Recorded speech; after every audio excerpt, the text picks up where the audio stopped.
O canal Aqui Tem História apresenta Cruzeiro, o maior de Minas. O maior de Minas não nasceu como Cruzeiro, ele nasceu em 2 de janeiro de 1921 com o nome de Società Sportiva Palestra Itália, e foi rebatizado para seu nome atual em 1942, em referência ao Cruzeiro do Sul. Por imposição do governo federal na época, proibiu o uso no país de quaisquer símbolos dos países Alemanha, Itália e Japão, nações inimigas do Brasil no contexto da Segunda Guerra Mundial. O clube em sua origem foi caracterizado como uma equipe de descendentes de italianos. O Palestra também destacava-se por possuir elementos da classe trabalhadora da cidade. No corpo social do Palestra prevaleciam homens da profissão de pedreiros, policiais, pintores, comerciários, marceneiros, médicos, escritores, políticos, industriários e empresários que eram os filhos dos imigrantes que vieram construir a capital do estado de Minas Gerais, Belo Horizonte em 1894, e que herdaram de seus pais as mesmas profissões.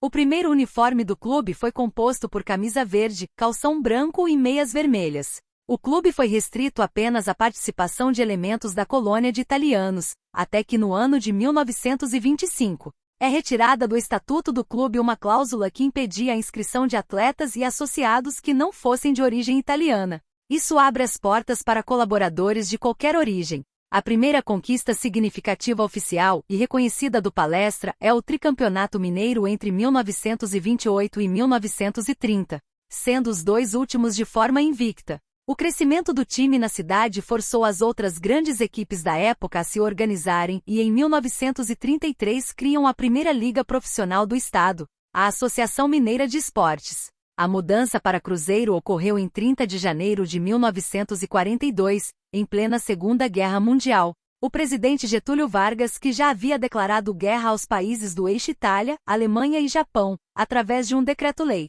determinou a proibição do uso de termos e denominações referentes às nações inimigas. A primeira partida após a publicação do decreto-lei era contra o Atlético Mineiro no dia 1º de fevereiro de 1942. O time entrou em campo com uma camisa azul e 3 listras brancas horizontais, sem escudo e sem nome. Somente em 4 de fevereiro de 1942, a diretoria adotou o nome provisório de Palestra Mineiro, em substituição à Società Sportiva Palestra Itália, conforme determinação presidencial. As cores do novo clube foram escolhidas em homenagem à origem da instituição, o IEL. O uniforme passou a ser azul, em homenagem à cor oficial da residência da realeza italiana, a Casa de Saboia. Assim, o clube passou a ostentar os símbolos das duas pátrias e que, inclusive, eram presentes nos uniformes das seleções esportivas de ambos os países. Em seus primeiros anos de vida, o Cruzeiro conquistou o tricampeonato mineiro de 1943 a 1945 e reformou seu estádio, que passou a se chamar Estádio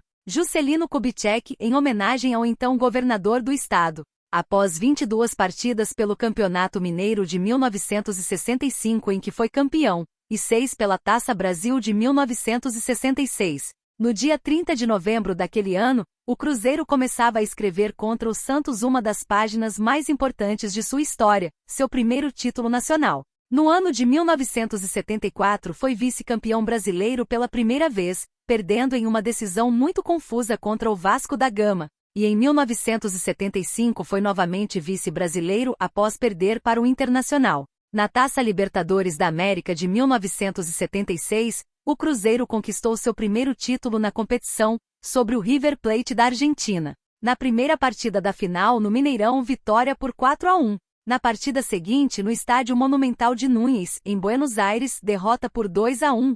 E no jogo de desempate, vitória da Raposa por 3-2 e o Cruzeiro conquista sua primeira Libertadores. Na década de 90 o Cruzeiro iniciou uma impressionante sequência de 15 anos ganhando pelo menos um título por ano. Foram 2 Supercopas da Libertadores, uma Recopa Sul-Americana, 4 Copas do Brasil, uma Copa de Ouro Nicolás Leóis, 2 Copas Sul-Minas, 8 Campeonatos Mineiros, o Campeonato Brasileiro de 2003 além da segunda Taça Libertadores da América. O rebaixamento em 2019 foi marcado por uma temporada caótica com irregularidades dentro e fora de campo. Uma nova era para o Cruzeiro começa em 18 de dezembro de 2021, ao término da temporada daquele ano. Foi anunciada a compra da SAF do clube por Ronaldo Nazário, ex-jogador e ídolo da Raposa. Em 2022 o time liderado pelo uruguaio Paulo Pesolano conquistou o acesso à Série A.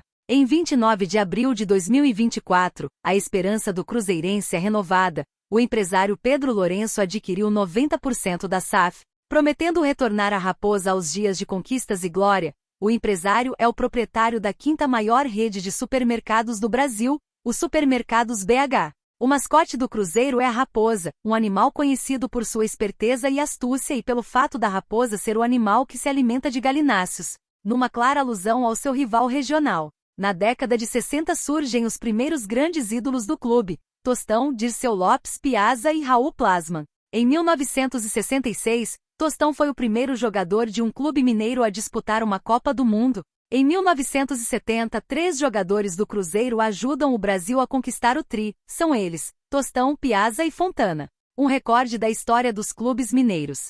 O canal Aqui Tem História agradece sua audiência, solicita seu joinha, inscreva-se no canal. Achou esse conteúdo interessante? Compartilhe e deixe o seu comentário sobre o assunto. Quer ficar um pouco mais conosco? Clique em um dos cards que aparecem em sua tela e até breve. Orgulho de ser cruzeirense, pois no azul e branco encontramos nossa eterna devoção. Autor desconhecido. Este episódio é dedicado aos cruzeirenses, Laércio Valinton Santos, a Juliana Costa, e a maior cruzeirense em terras capixabas, Márcia Martins.